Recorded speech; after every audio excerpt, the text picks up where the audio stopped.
Assalamualaikum warahmatullahi wabarakatuh. Perkenalkan, nama saya Resti Nur Aprilianti dari kelas 11 RPL 1.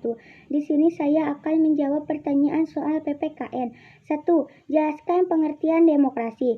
Istilah demokrasi pada awalnya berasal dari Yunani kuno di abad ke-5 sebelum Masehi.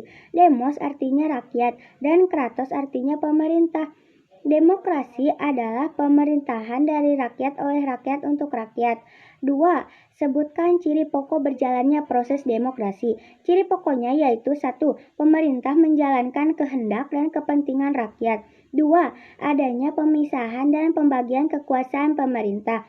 3. Adanya mekanisme tanggung jawab. 4. Adanya perwakilan rakyat. 5. Adanya sistem partai. Nomor 3. Sebutkan kriteria menentukan situasi demokrasi. Kesejahteraan, keadilan, kekuasaan, kebebasan, peradaban. Nomor 4. Jelaskan klasifikasi menurut A. Cara menyampaikan pendapat, B. Titik berat, perhatian, C. Wewenang dan hubungan antar alat kelengkapan negara. A. Cara menyampaikan pendapat. 1. Demokrasi langsung. 2. Demokrasi tidak langsung. 3. Demokrasi perwakilan dengan sistem pengawasan langsung dari rakyat. B. Berdasarkan titik perhatian dan prioritas. 1. Demokrasi formal, demokrasi material, demokrasi campuran. C. Wewenang dan hubungan antara alat kelengkapan negara. Demokrasi sistem parlementer. DPR lebih taat dari pemerintah. Demokrasi sistem presidensial, negara di kepala presiden. 5. Sebutkan ciri-ciri demokrasi menurut Henry B. Mayo. 1. Menyelesaikan perselisihan secara damai dan lembaga.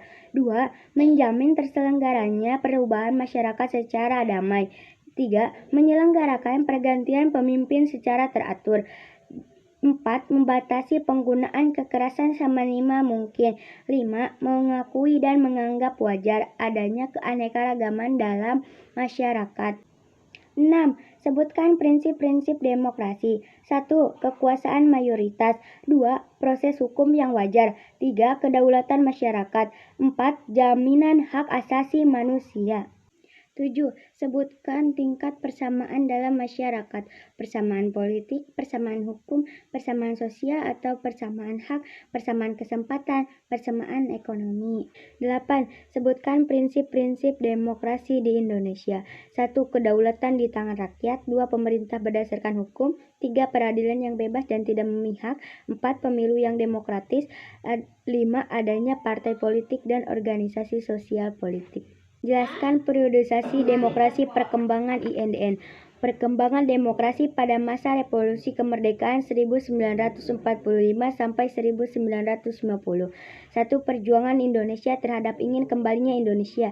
2. Belum baiknya pelaksanaan demokratis yang diakibatkan oleh revolusi fisik. Perkembangan demokrasi parliamentary 1950 sampai 1959. 1. Digunakan Undang-Undang Sementara UUDS sebagai landasan konstitusional. 2. Masa di mana berjayanya Indonesia. Masa demokrasi terpimpin 1959 sampai 1966. 1. Adanya sentralisasi kekuasaan pada satu pemimpin. 10. Jelaskan pentingnya kehidupan yang demokratis. Pentingnya yaitu untuk membuktikan kebebasan kepada masyarakat dalam mengemukakan pendapat dan menjamin terciptanya pemerintahan yang bersih dan bisa menghindarkan tindakan sewenang-wenang terhadap warga negara.